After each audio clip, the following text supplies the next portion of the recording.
प्रिय व्यूअर्स, आपके अपने चैनल उर्मिला यादव हिंदी क्लासेस पे आपका हार्दिक अभिनंदन। हमारा आज का विषय हिंदी साहित्य है।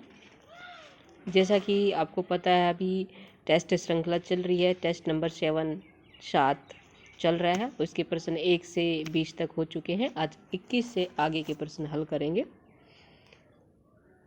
बहुत ही महत्वपूर्ण प्रश्न है परीक्षा की दृष्टि से।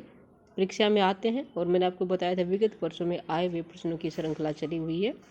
आप ध्यान से सुनिएगा, वीडियो को अंत तक अवश्य देखें ताकि कहीं कोई प्रश्न छूट न जाए। हो सकता है वही प्रश्न आपकी परीक्षा में आ जाए और आपका अधूरा रह जाए। एक एक नंबर कीमती होता है। आपको हर प्रश्न को अच्छे से देखना है ताकि कहीं कोई प्रश्न मिस ना हो। चलिए आगे बढ़ते हैं। आगे बढ़ने से पहले आपसे निवेदन करती हूँ कि वीडियो को लाइक करें, शेयर करें। चैनल पर नए हैं तो सब्सक्राइब के रेड बटन को अवश्य दबाएं ताकि मेरा उत्साहवर्धन हो। प्रश्न नंबर 21 है, तिलस्मी उपन्यासकार कौन है? कमलेश्वर प्रसाद, देवकीनंदन खत्री या इनमें से कोई नहीं? आपका समय शुरू हो चुका है, जल्दी से बताइएगा। घड़ी की सुइयां टिक टिक करती हुई आगे बढ़ रही है। कौन सा विकल्प सही करना है जल्दी से कमेंट बॉक्स में लिखिए।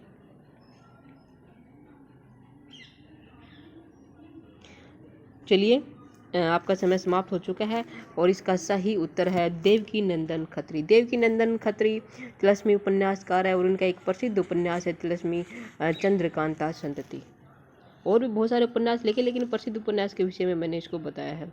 अगला प्रश्न है, मालती किस उपन्यास की नायिका है? मालती, गोदान, गबन, सेवा सदन, ये तीनों ही उपन्यास मुंशी प्रेमचंद के हैं। और मालती इनमें से किस उपन्यास की नायिका, हमें ये बताना है। जल्दी से बताइएगा कौन सा विकल्प सही करना है, कौन सा सही उत्तर है इसका।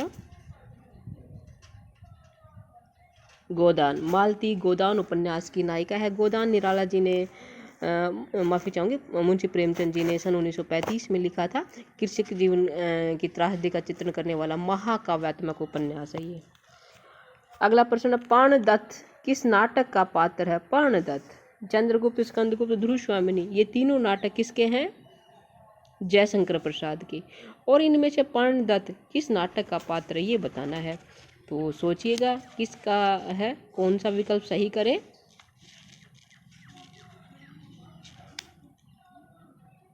स्कंदगुप्त, स्कंदगुप्त का पात्र है पर्णदत्त। स्कंदगुप्त प्रसाद जी ने सन 1928 में लिखा था। गुप्त वंश का परिवेश लिए हुए है ये उपन्यास। अगला प्रश्न है, सरोज किसकी छायावादी कविता में आई? निराला, प्रसाद, महादेवी या इनमें से कोई नहीं? सरोज किसकी रचना छायावादी कवि है? कौन है? तीनों ही छायावादी कवि हैं। चौथा है जो प्रमुख स्तंभ छायावाद का सुमित्रानंदन पंत। निराला, प्रसाद, महादेव वर्मा, सुमित्रानंदन पंत। सरोज किसकी रचना है? सभी को पता है किसकी है? निराला जी की है। अपनी पुत्री को विषय बनाकर लिखी है सरोज स्मृति कविता निराला जी ने। जो युवा अवस्था में ही इनकी जवान बेटी सरोज की मृत्यु हो गई और उसकी मृत्यु से ये निराला जी टूट गए थे, पूरी तरह से बिखर गए थे। उनकी स्मृति में इन्होंने एक रचना की, सरोज स्मृति। तो वही यही पूछा गया है कि कौन से छायावादी कवि की कविता में सरोज आई, तो हम क्या करेंगे? निराला। अगला प्रश्न है, राम की शक्ति पूजा किस लेखक ने लिखी? राम की शक्ति पूजा किस लेखक ने लिखी? बिहारी, घनानंद देव या इनमें से कोई नहीं? किसने लिखी थी? जरा सोचिएगा, क्या इनमें से सही है? ये रीतिकालीन कवि हैं बिहारी, घनानंद देव। क्या रीतिकाल में लिखी गई थी राम की शक्ति पूजा? नहीं, रीतिकाल में नहीं लिखी गई थी। और रीतिकाल में नहीं लिखी गई तो जाहिर सी बात है, ना बिहारी ने लिखी, ना घनानंद ने लिखी और ना ही देव ने लिखी। फिर किसने लिखी? सूर्यकांत त्रिपाठी निराला ने लिखी थी। सन 1936 में लिखी थी और एक ये लंबी कविता है, शक्ति काव्य है। ठीक है, चलिए आगे बढ़ते हैं। अगला प्रश्न क्या कहता है, देखते हैं। उसने कहा था रचना किसकी है? उसने कहा था, मैं आपको बताना चाहूँगी, ये कहानी है, बहुत ही प्रसिद्ध कहानी है। प्रेम के आदर्श रूप को व्यक्त करती है। सदाराम फुल्लेरी की है, प्रेमचंद की है, गुलेरी की। किसने कहा थी? किसकी कहानी है ये गुलेरी जी की कहानी है। किसकी है? गुलेरी की कहानी है। और उसने कहा था। चंद्रधर शर्मा गुलेरी सन 1915 में लिखी थी। प्रेम के आदर्श स्वरूप को व्यक्त करने वाली कहानी है। उर्वशी किस कवि की रचना है? आज्ञा मुक्तिबोध दिनकर किसकी रचना है? उर्वशी। उर्वशी किसकी करनी है? जल्दी सोचिएगा और कमेंट बॉक्स में लिखिएगा किसकी करें उर्वशी।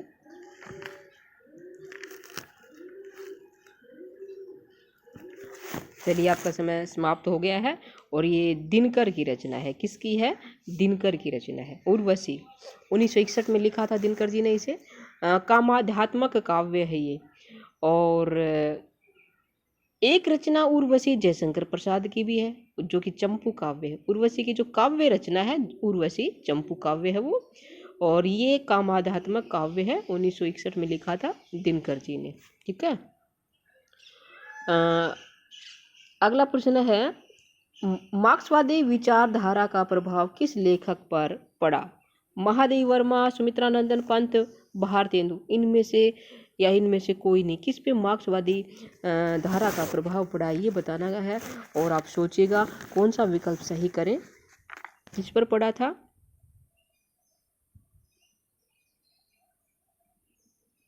सुमित्रानंदन पंत पर पड़ा था। किस पे? सुमित्रानंदन पंत पर पड़ा था। देखिए आप कहोगे कि ये तो छायावादी कवि हैं, इन पे मार्क्सवाद का प्रभाव कैसे पड़ा?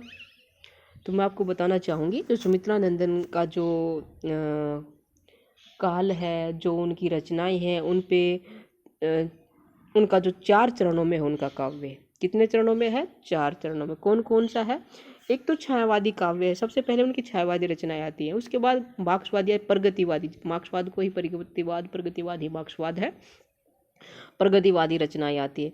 फिर मानवतावादी आता है, उनका झुकाव मानवतावाद की अरविंद दर्शन की ओर हो गया। अरविंद दर्शन की ओर आचार्य अरविंद जी से प्रभावित हुए और उनका झुकाव किससे हो गया? अरविंद दर्शन की ओर हो गया।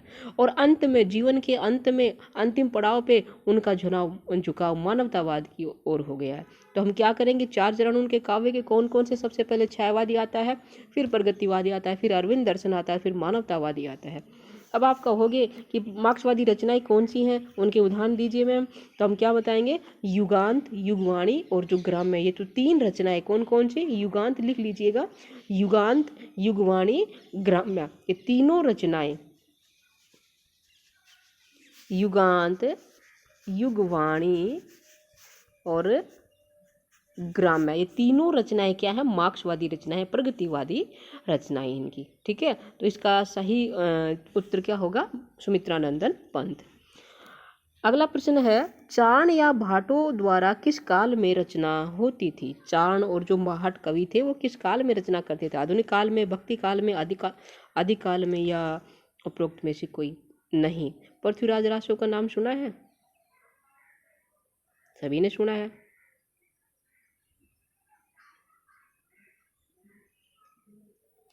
किस काल में रचा गया था वो?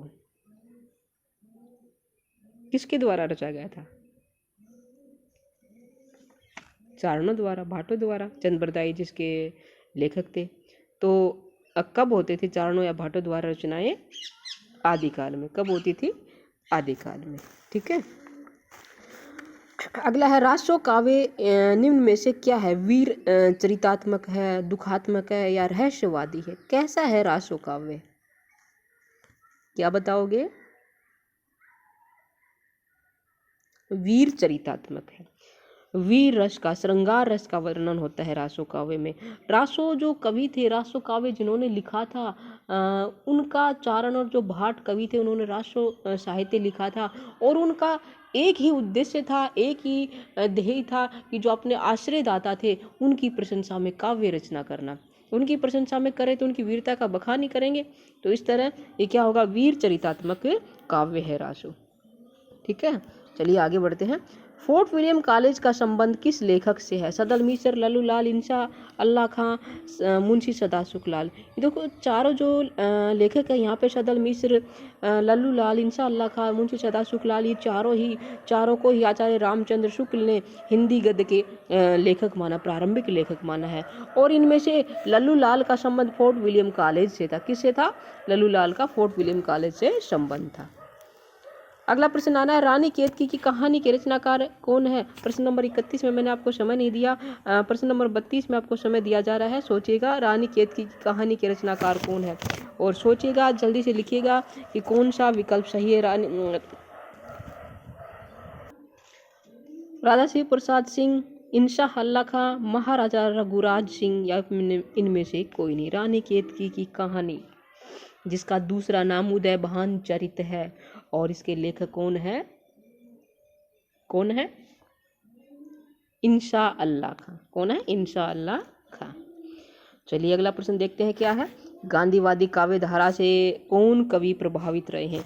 ऐसे कौन से कवि हैं इन चारों में से जो गांधीवादी काव्य धारा से प्रभावित है? धर्मवीर भारती, बच्चन, भवानी प्रसाद मिश्र, श्रीधर पाठक। कौन से कवि है जो गांधीवाद के विचारों से प्रभावित है, गांधीवादी विचारधारा में आस्था रखते हैं? किसको करना है चारों में से?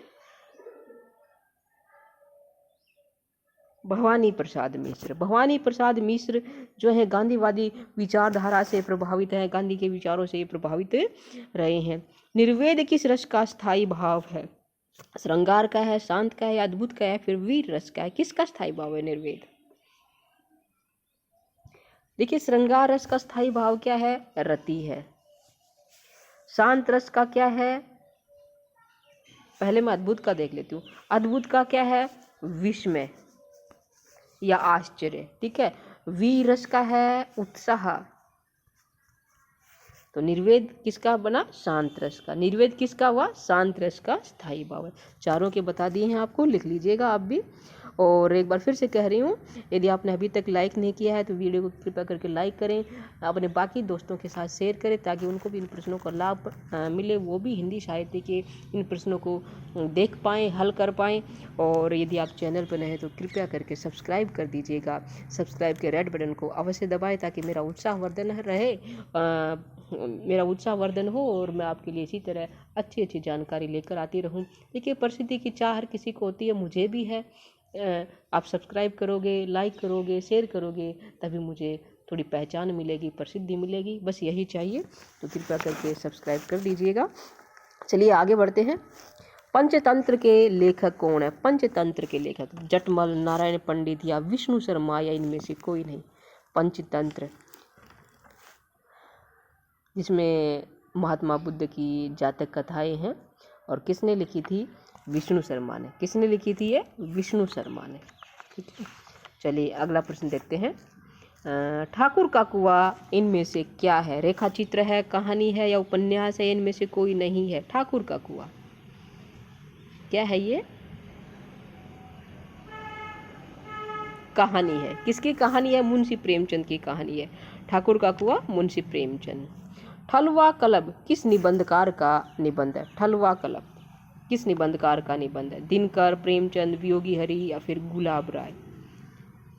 ठलुआ कलब निबंध है, ये किसका है?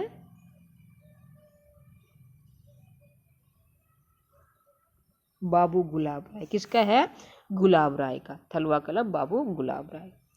आज की कड़ी यहीं समाप्त होती है। अगली कड़ी में आगे के प्रश्न लेकर आएंगे। तब तक आप उर्मिला यादव हिंदी क्लासेस पर बने रहिए, अपना सहयोग स्नेह साथ बनाए रखिए। फिर मिलेंगे अगली कड़ी के साथ। तब तक के लिए नमस्कार, बाय बाय। आपका दिन शुभ हो, आप अपनी तैयारी अच्छे से करें।